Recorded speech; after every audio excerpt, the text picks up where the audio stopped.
All I remember is getting a bill for the color copy machine, and that was my breaking straw.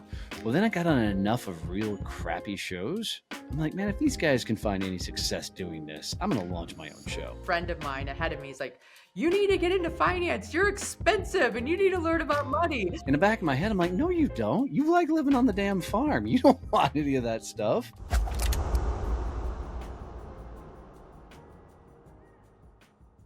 All right, friends, today I interviewed Donnie Boivin. Our conversation is so much fun.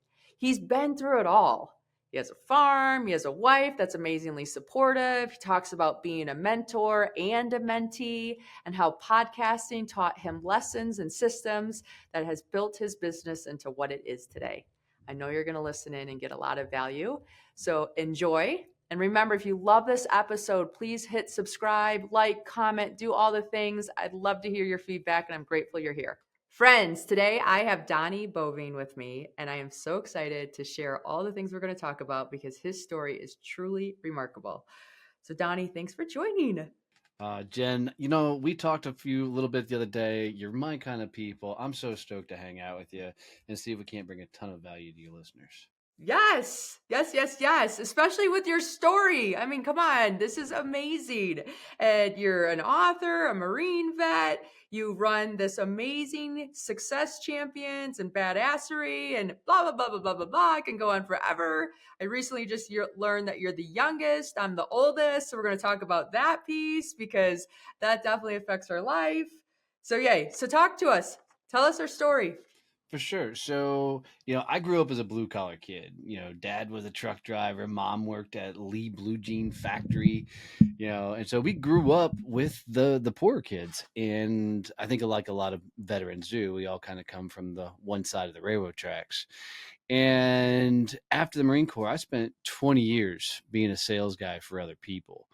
Sold a whole bunch of various things. And, my last career, I worked myself up to a partner of an international sales training firm and was by some tokens living the quote unquote American dream, right? You go, you find success, you build your dream farm. We built a second farm on a property for my mother-in-law, and we were living the life. But then I turned 40. And when I turned 40, which I've done research on it, they say 40 is just a weird, magical, like pivotal year in your life.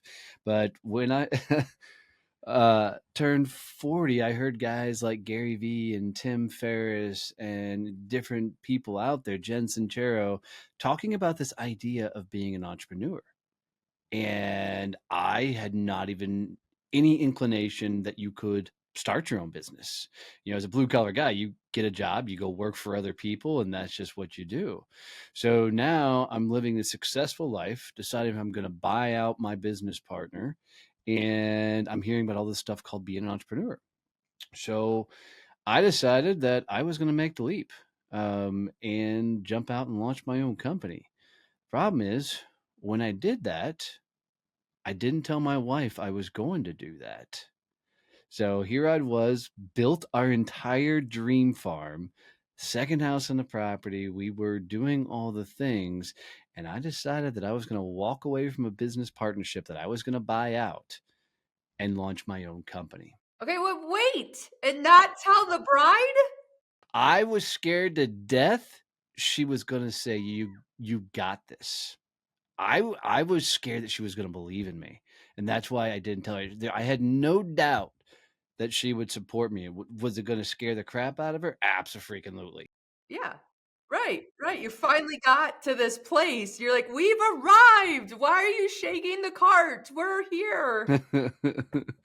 And so, I remember the drive home, my last day, because that last day was also the day I told her. I'd give my 2-week notice, everything, driving home. I'm shaking, holding the steering wheel because I know I got to go face her, right? So, I'm a kind of type A, I guess you call it, high profile type of guy. My wife is my grounding rod, right? So she is a complete opposite of me. And, she's like true serum anytime I sit in front of her. And that drive home, I remember walking in the door, and as soon as I walked in, she met me in the door. She looked me in my face really quick, and she goes, "Oh crap, what's wrong?" Right? So she could just sense it and tell that there wasn't something right. And so I tell her that, today was my last day and I'm launching my own company. And tears welled up in her eyes. And I won't say the exact phrase because I don't know if I can cuss on here, but her exact words were, "Don't f this up." Yeah, right? I totally get it. That's the thing. When you have success, sometimes that makes it harder to have more success because you're comfortable where you're at. 100%. 100%. And we were living a pretty cush lifestyle. And there's people that were always making more than we were, but for where we wanted to be in life, we were where we wanted to be. And you know I was just wanted to see what the hell I was actually made of. Woohoo! I love it. Scary thing that happened next was the next day, two attorneys and the sheriff showed up to my farm. They served me my non-compete papers. Oh, right. I read it. Yes, yes, yes. And it was like international non-compete letters, right? It wasn't just the US non-competes.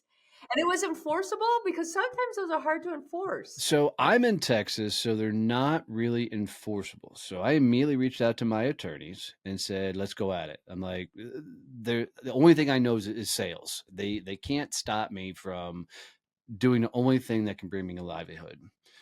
And my attorneys came back a couple days later and they agreed they can't stop me and the non compete won't hold up. However, the company was a very, very large company with very, very deep pockets. And my attorney said, "Look, we can fight this, but you're going to be in a 2-year battle of paperwork. They are going to try and bury this under. And the money it's going to cost you to fight this is going to be atrocious." Because most time when people fight a non compete, they go to a competing company and that Right. Then company then will that fight. protects them. Right. Because the competing company's like, okay, well, it's us two bulldogs in the same match. Right? Like my brother did it, and the company he went to, they said, "Dude, just go sell. We'll take care of it." But here I was out on my own. I didn't have a big conglomerate to hide behind. I had me and my attorneys. So there was no way that I was going to freaking empty our coffers to go after this. So that's when I decided that I was going to become a success coach. And to this day, Jen, I still have no idea what the hell a success coach is.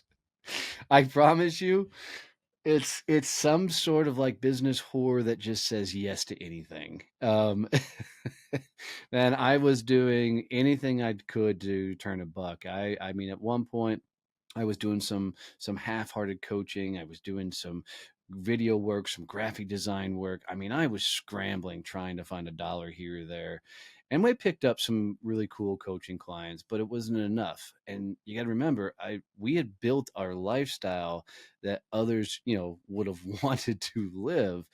And so I had no income coming in. So now I'm dipping into my savings. I'm dipping into everything, trying to maintain our farm, trying to maintain my mother-in-law's house on the farm, all the animals, so there is a lot more money going out than coming in. And I didn't tell my wife that about 3 months in, I actually went and cashed in my 401k to help maintain the farm. And she had no idea because I didn't want to scare her. In my head, I felt like I still had this, and this was going to be okay.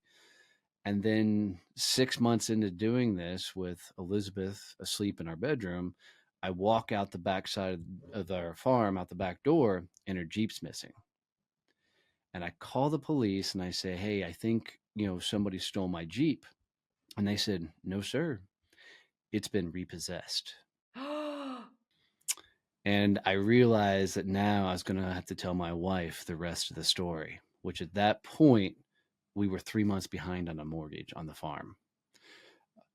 So I'd already cashed in my 401k, which was going to be our lifeline to something went south. Luckily, my wife looked at me and she said, "Well, let's figure this out." And she went in on that Monday morning and cashed in her 401k. And so, and she, worked as a receptionist for a vet clinic. So she didn't have a whole lot of money. Her vet 401k wasn't that big, but it was enough to get her Jeep back and stabilize the farm for a couple of months. And she looked at me and, pardon the word, but she told me to get off my ass and go sell something. Yeah, right. I don't care if it's French fries at McDonald's. Get in there.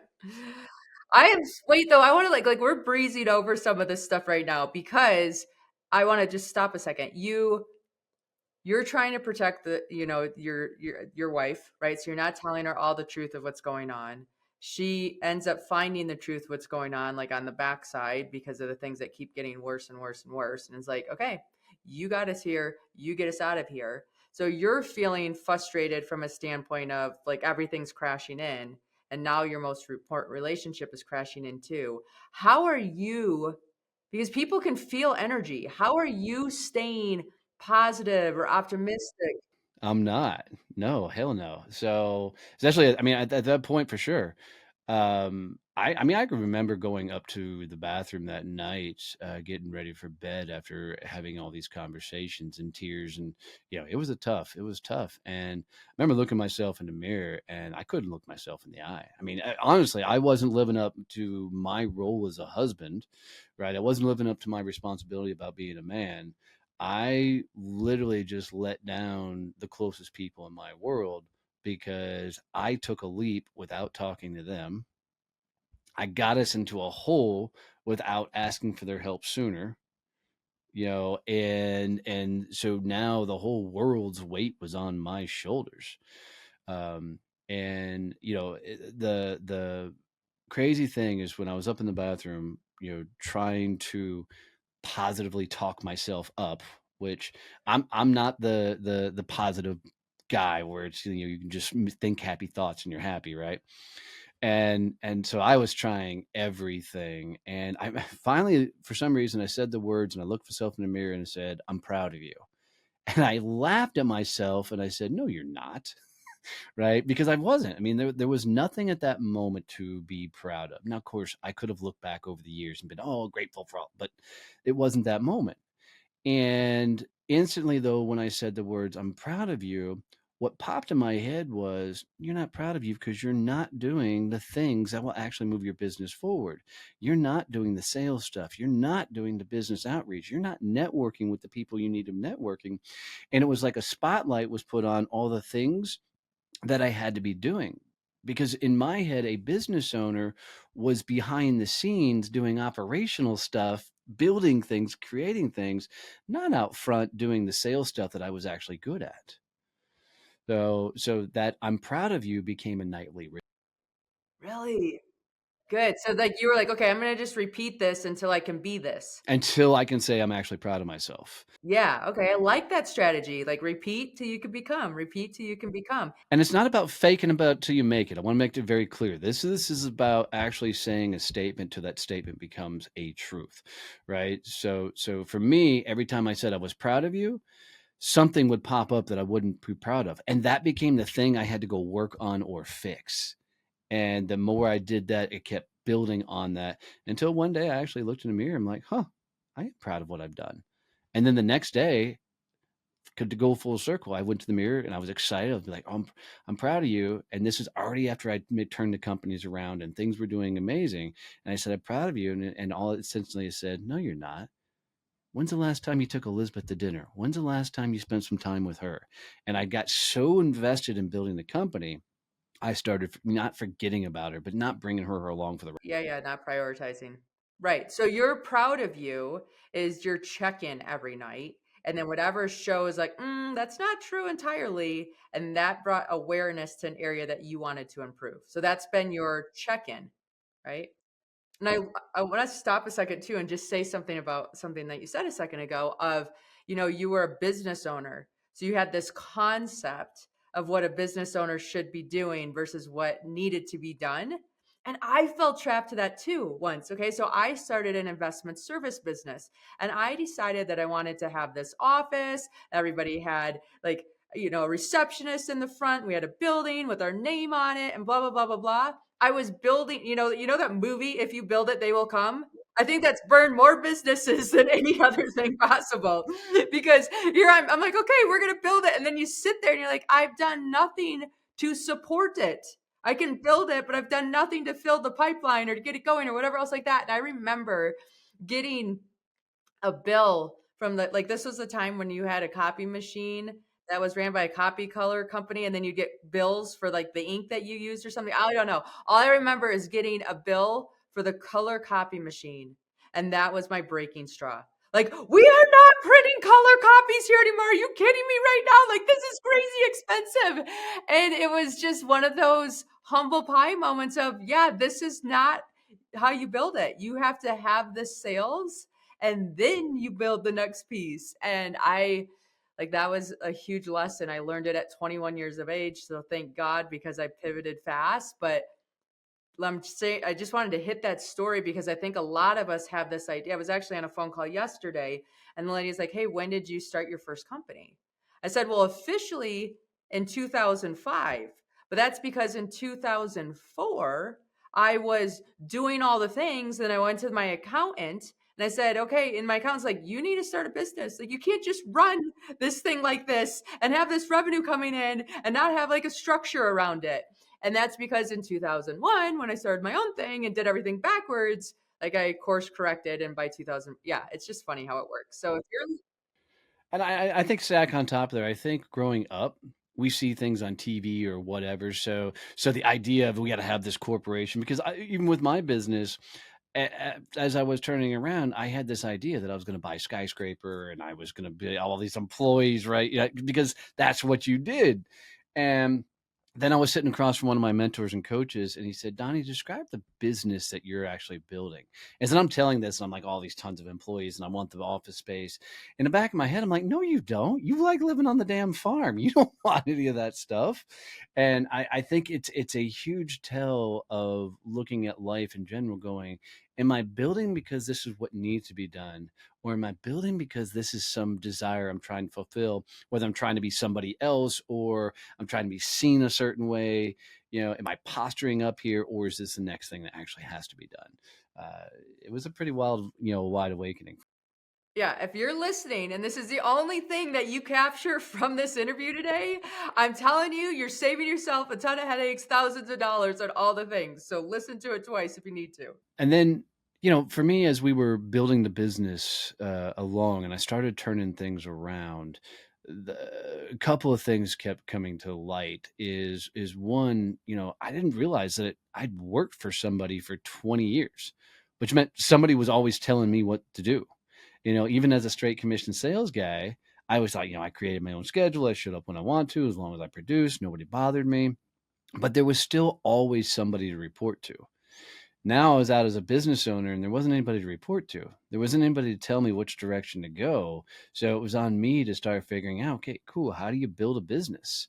And I had no entrepreneurs in my family, no business owners. So I didn't know who to talk to about this. So I just started doing the only thing I knew how to do, which was sell. And I started selling my butt off. Um, Luckily, I stumbled into podcasting by being a guest on a show, and podcasting is really what ultimately taught me business. Really? Wow. Okay, explain that story and that whole journey because that's not something you hear every day. Right? So I happened to be on a show in Dallas where I drove out to Dallas and was on this huge studio set and had a great time. And it was the first podcast interview I'd ever done. Well, 2 days after the show aired, a listener reached out to me and asked me to do business with them, right? They wanted to come and have me work with their team. And at the time, I was under a non-compete and I couldn't talk about sales. So I was going in to do motivational training. Woo! That's sales in and of itself. We're gonna just repackage this thing, and it's the same candy once you unwrap the wrapper. 100%. And so I realized that, man, for going on podcasts gave me something I needed, which is exposure. I could still do the traditional cold calling and networking alike, but podcasting gave me exposure. Well, then I got on enough of real crappy shows. I'm like, man, if these guys can find any success doing this, I'm going to launch my own show. So went to YouTube University and started, figuring all the things out, got all the stuff, and I launched my own show. And the show took off. I was really amazed at how quickly it took off.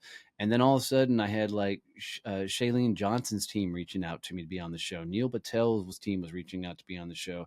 And I had these big names coming and wanting to be a guest on the show. And I'm like, crap, I can't have these people coming in and have the crappy processes and systems and things that I have. I got to look like I know what the hell I'm doing.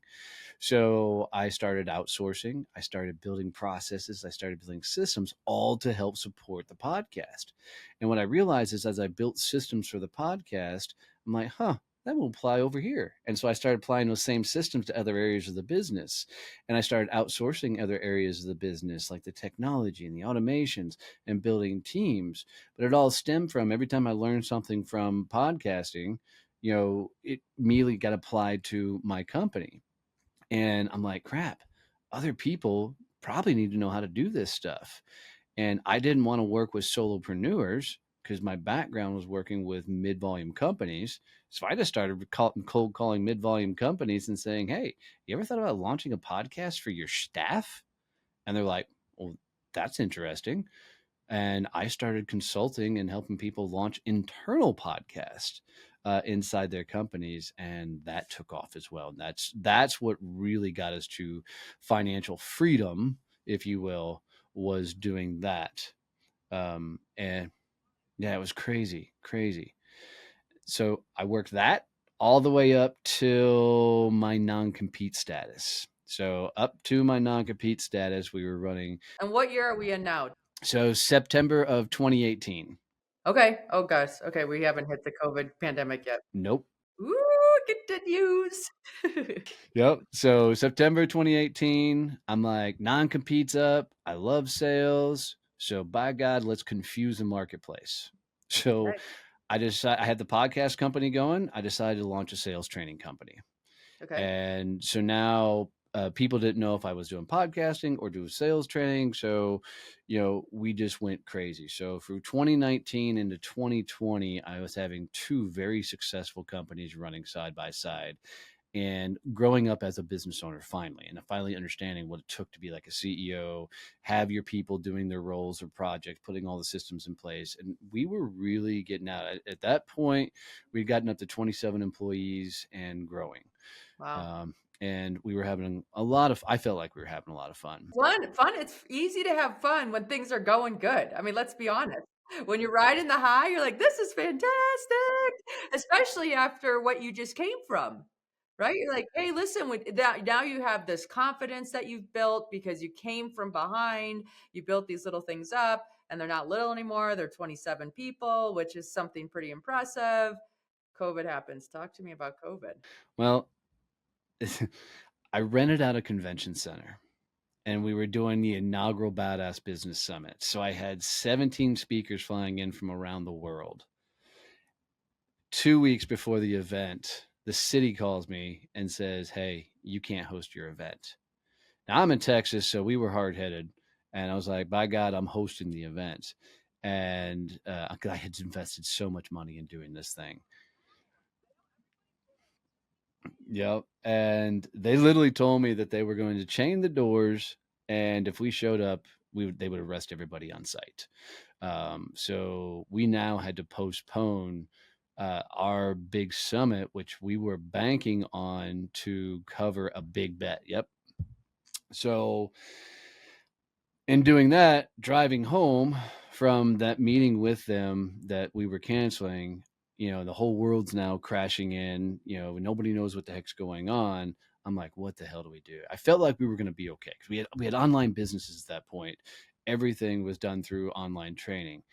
And I just had the thought, man, it took me 2.5 years to build a legitimate online business, so I hope listeners hear that and realize this stuff doesn't happen overnight.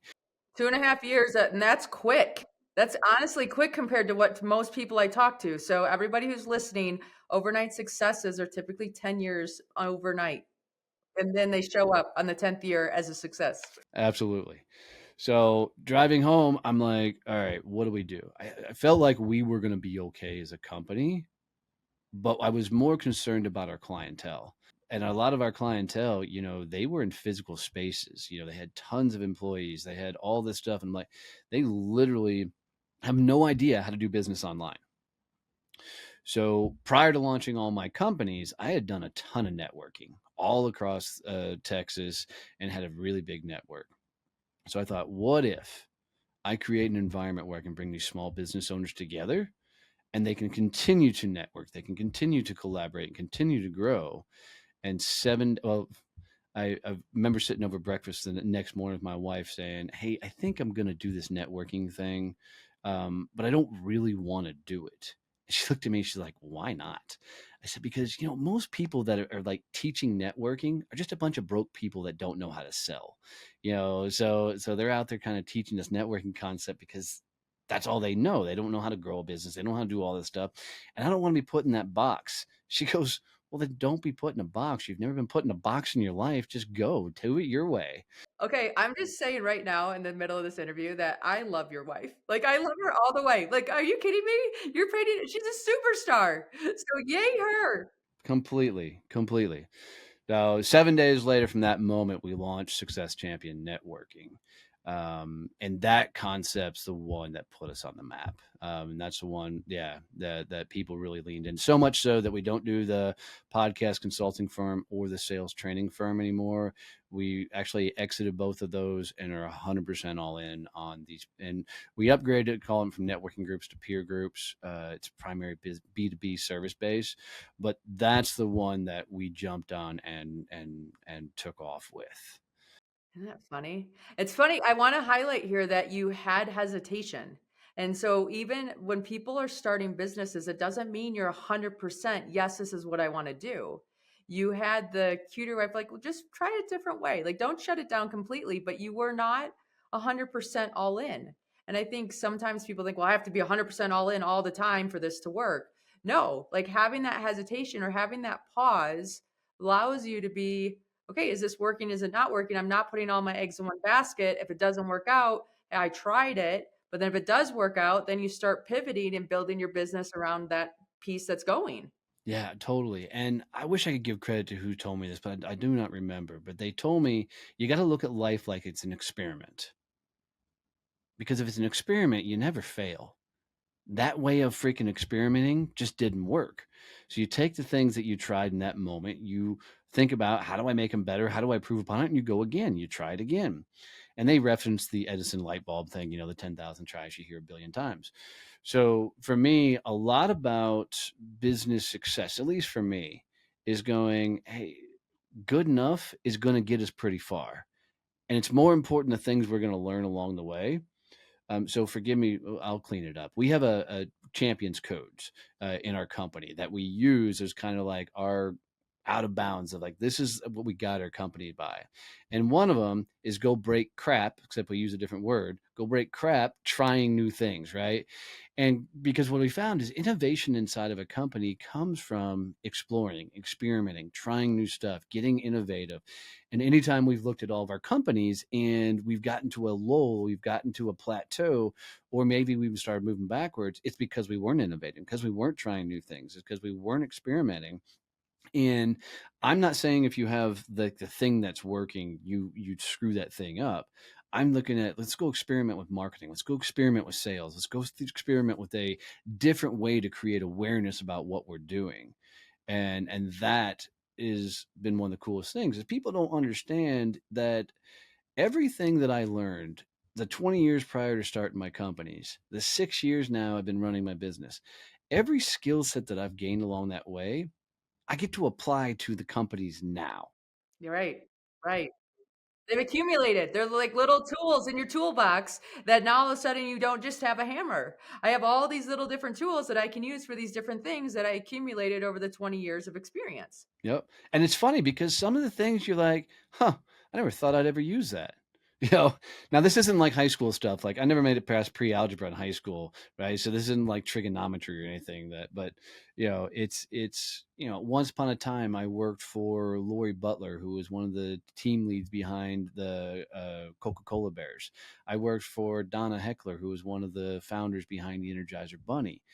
So I mentored under these people when I was in St. Louis. So I had a really kind of cool marketing background that we use a lot now. I lettered in art in high school, so I love the graphic design side, and things like that, and I've been a sales guy, so I can always have those perspectives. The one thing I didn't have was the finance side of things growing up. So it took me a while to understand that if your personal finances will likely match your business finances if you do them yourself. And so that was a huge learning curve for me, you know. Yeah, no, when I graduated from college, I took a job in finance because a friend of mine ahead of me is like, "You need to get into finance. You're expensive and you need to learn about money." He goes, "Even if you don't like the field after a while, you at least have that skill set to carry into every single thing that you do." And I tell you, that was the best advice I got from a friend, ad hoc, weird environment, whatever. And it has been a game changer for me in every single thing that I've done. That's why I've been able to climb the mountains, is because I started with a financial background that taught me the time value of money and blah, blah, blah, blah, blah. And so then when it came time to have something that caught my heart and passion, I had the resources to be able to make it happen. It's smart. I'm still laughing at the fact that he said you're expensive. Yeah. Is that a good sign that when you're in college, you're already showing up that way? I don't know. As long as you can rise to the occasion and afford yourself, then it is a good thing. There you go. Exactly. I don't think there's a greater tool on the planet to meet the dude in the mirror, and I mean dude universally, the dude in the mirror, than building a business, because you're gonna flat out see what you're freaking made of. As I worked for other people, excuses came really easy. And they were real excuses. If sales were down, I'd be like, the economy right now, or competition just moved into space, or marketing's not doing its job right now. And those excuses could be real excuses. When you're a business owner, you don't get those excuses. Right. They don't matter. It doesn't matter. Bills still have to be paid. The electrical company doesn't care that there's a downturn. Sorry. Keep playing. And let alone you got people working for you. It's not like you can say, hey guys, sorry, I can't pay you right now. No, that money's coming from somewhere. You know, um, and let's be honest, anybody crazy enough to kind of jump into this entrepreneurial world, if you will, I don't even fully consider myself an entrepreneur. I'm still more of a business owner, because I'm not crazy like a lot of those real entrepreneurs are, like Elon Musk and those guys. Those guys are just on a different level. Yeah, a different commitment level for sure. Completely.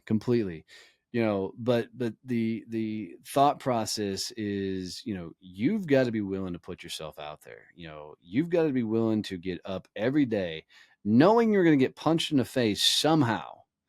Because being an entrepreneur, like if you look at the financials of a traditional entrepreneur, it looks like a heartbeat monitor. Yes. 1 minute it's up, next minute it's in the valley, next minute it's up, and You're like, did you just go on a run? Like, what's going on? and I mean, because you're like, oh my God, this is the greatest day ever. And then a staff leaves, or right, something happens. So you're constantly in this state of trying things, doing things, highs and lows. And you got to be a little bit crazy to do this kind of stuff. Yeah, 100%. Yes. Yeah. How, now that you've been growing, how are you scaling? So a lot of it is figuring out what's on my plate and getting off my plate. I had a mentor tell me, he's like, Donnie, if you're the only person that can do it, you're creating a job and not a company. Okay, let's repeat that. If you're the only person that can do it, you're creating a job, not a company. And it was probably some of the best advice I got, because I had to learn. I mean, as a sales guy, I really never had anybody report to me, all the years. Now running a business, I was having people, under me and work for me and work with me and alongside me. And, you know, uh, I had trouble giving up certain things, like Canva, of all the stupidest things in the world, because of my gripe. I freaking love Canva. I think that's the greatest damn invention on the planet. I love you right now. This is awesome. But I have no business being in Canva ever, right?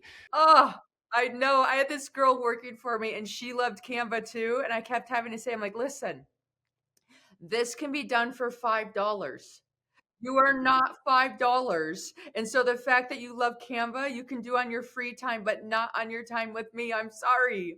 Right. But like we have to treat ourselves that way too, not just the people that work for us. And so when you do that audit and you say, oh, okay, I don't think this really lines up anymore. Like I'll find myself, this is my distraction. I'll start cleaning a junk drawer in my house. I have 7 children. They would clean a junk drawer for $1 in 5 seconds. Are you kidding me? And I'm like, oh, this is me postponing. This is me not doing something I'm supposed to be doing. Caught myself again. I've gone so far to do as delete Canva off my phone and computer to keep me from going over there and playing with it. But it's that exact thing. I think sometimes you either get to a point of stress, you get to a point of overwhelm, you get to some point to where you just need some sort of release. And for me, like if you could see my desktop, because of my ADHD, I doodle. And so I just have a wooden desktop that's literally just plywood, because I wanted to keep it simple. And it's covered in drawings and doodles and the likes. Because the only way I learn is to be distracted. Yeah, no, it's so interesting. Like there's this new app out there called fireflies.ai. And so it takes notes while you're in a meeting. And so I'll have it in the meeting background, because what will happen is I'll have a conversation and then I'll totally get wrapped up into the conversation, and then I'll forget things that I'm supposed to do from the conversation. So I had to have this app come in. It takes all the notes, so then it reminds me everything that has to be done. But I still take notes the entire time I'm listening, because if I don't have something to do with whatever's going on here, I'm like squirrel, squirrel, squirrel, squirrel. Well, and I found we use Fathom, which is the one from Zoom, same concept. But there's been times that I'll even take notes, and I have to go back and listen to the Fathom. I'm like, what the hell does this triangle mean? You know, Totally. Totally. I'm like, why did I make this a capital? What was I doing? this one's got 3 underlines. It must be important. Totally. Oh, that's awesome. And I also read a study once upon a time that says like 70% of entrepreneurs have some sort of ADHD, on the spectrum, those type of things, because you're just on a different plane. And I'm not trying to put anybody on pedestals by any means. It's just we were typically the kids that you couldn't keep quiet in class. You couldn't keep in their desk, and the likes, because we just don't think that way. Yeah. And I wasn't diagnosed with ADHD till I was 46 years old. I mean, it was last year. I actually, like my kids, I had two of them that I had brain scans done, because I'm like, I'm not putting them on ADHD medicine. I want proof, because you guys are just quick to prescribe. And so I went and got their brain scans done. And then in the meeting, the doctor's like, I don't even need to scan yours. I already know. I'm like, oh, come on. Isn't that obvious? Yeah. I'll tell you, when I got diagnosed, it does not give me an excuse for the punk I was growing up, but it is one hell of an explanation. Right. It like at least gives you an understanding where you're like, okay, now I can empathize a little bit more based on what's going on here. But I mean, because I remember my parents coming to me as a kid, they're like, where did we go wrong? Why do you, and I didn't have an answer for them. I could not literally tell mom and dad why I was doing some of the things I did, because I didn't understand why I was doing them. And it really all comes back to is I was constantly putting into a world that I shouldn't have been in the first place, right? Like classroom learning has never been a place I should have been. So this is why I got in fights and did all the stupid stuff I did. But who knew that years later that the fact that I am ADHD is one of the greatest assets in building a business, as long as you have people working for you that can implement all the crazy ass ideas. And keep up. Yep. You're like, I'm an idea farm, just to let you know. And you're going to have to help me decide what we're going to farm and what we're not going to water. Okay. Because I will just keep coming. And for me, it's just a series of cool. Here's the next harebrained idea. The team's now programmed to go, cool. Who's leading that? Right. And so because if I get in, it's going to get scrambled. Yeah. Who's leading that? And what else on my list is now not a priority? That's been a helpful one for me. I'm like, oh, yeah. Okay. Never mind. We'll do what's on your list already. So, and here's another one a mentor of mine told me. He's like, look, if you get something off your list, you have to replace it with this greater thing that will move the business forward, not something of the same level. And what I found is often I'd be like, all right, cool. So-and-so is going to go take care of this. I'm going to go take care of this, which was the same level doing the same thing inside the company, just somewhere else. When you get something off your plate that's delegated off to something, you have to replace it with something that's 10, 20% bigger, crazier, whatever, if you're really going to move the business forward. So it's like, if I'm no longer going to go network with a chamber of commerce, okay, if I get that off my plate, but I still want to network, Cool. Now I got to go find an exclusive CEO based group where I'm only working with people of net worth of certain value. Right? You have to really level up what that thing is, or you're just trading time for money. Yep. No, agree. And I think that's really important having those. I was in a cohort and it was based on title and income. And I found that so valuable because you're at the same stage of the journey then. And so then you can say, like, here's what's working, here's not what we're like, each one of us had a little thing to value. But when you do get to these certain levels, finding those cohorts, finding those people that can help elevate your game versus always being the one mentoring, right? It's very important to be a mentee and a mentor as you want to grow a business because there's always levels to go through. Yeah, absolutely. And this the mentee is one that I'm still learning. I was recently in Atlanta, Georgia, doing a keynote for a summit, and one of the speakers there, actually, he was the MC there, a guy named Chris Dadian. Him, a great guy. We were having some cool conversations. I think this week he's at the Formula F1 freaking Oh, cool. offices speaking. He's going to meet and speak with Richard Branson the following week. So the guy is legit, man. He's Yeah, really yeah, doing yeah, the yeah. things, Good right? pedigree. Yep. And we were sitting there standing side by side, and I've never been a great student. I'm learning to be better at being a student. And we're sitting there talking, and Chris goes, "You see everybody in this room?" I said, "Yeah." He goes, "I think I could teach everybody in this room." And I said, "Yeah, me too. Not a problem." He goes, "I also think I could learn from everybody in this room." And I instantly went, "Oof, I don't know if I could do that." And he goes, "And that's what's holding you back." And it was like, Wow. right? You know, Wow. These truth bombs that get dropped on us in the most random, crazy, nutty places. Like I was pre-med in college and my chemistry teacher pulled me aside and he's like, Jen, do you know any of these kids in class? I'm like, yeah, no, actually I don't.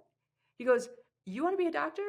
I'm like, yeah. He goes, you want to be a doctor because you want the money and you want, like, that's what you raised and you heard, like, doctors didn't have to worry about these things. He goes, I just want you to think about who you are as a person and what your skills are.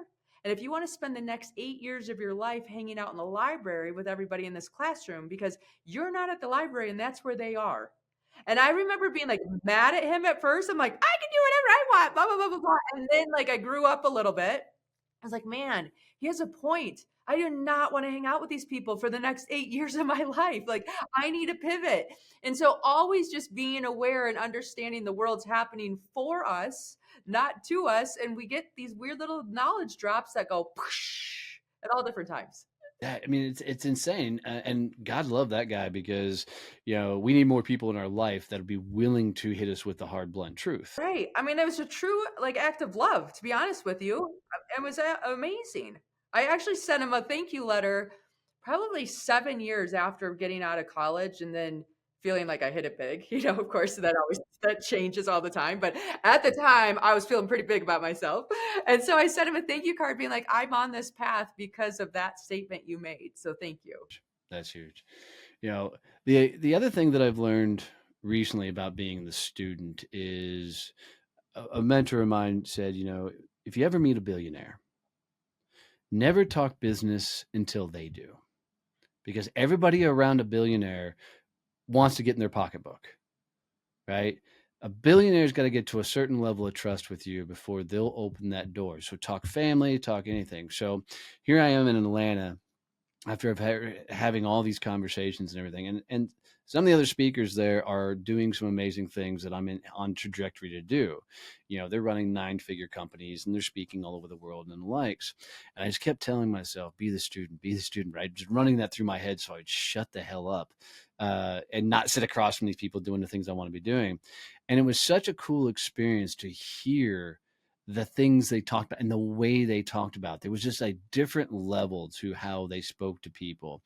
And I got to watch as others came up and speak to them, and how you could instantly watch the person who's doing the things that I want to do, watch their body language change when they know somebody's trying to sell them, or they know somebody's trying to use them or for something, versus somebody coming up and asking a genuine question. And it was so cool to watch it play out. And I looked over my life. I'm like, I wonder how many times I put that person in the tense mode versus the leaning in, let's have a real conversation, because my sales guy mode went off on them. you know.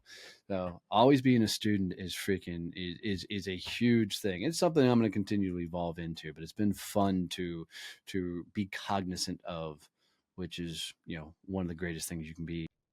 Yeah.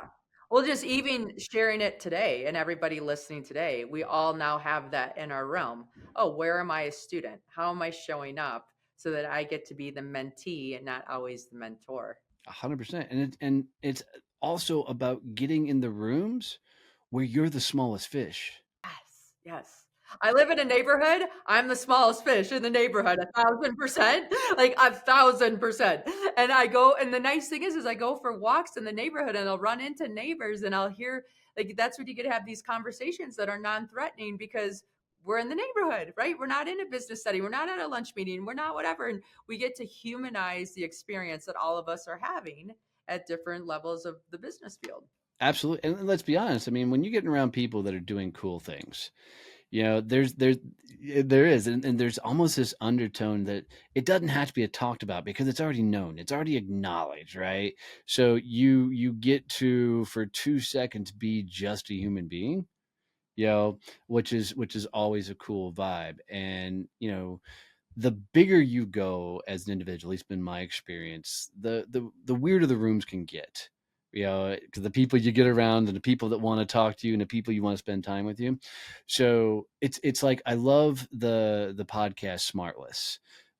Those guys, if you haven't listened to it, they crack me up. And it's really cool because they bring in all the other movie stars, all the other people who've done big things, and you get to see the human version of them, the things you don't typically get to see.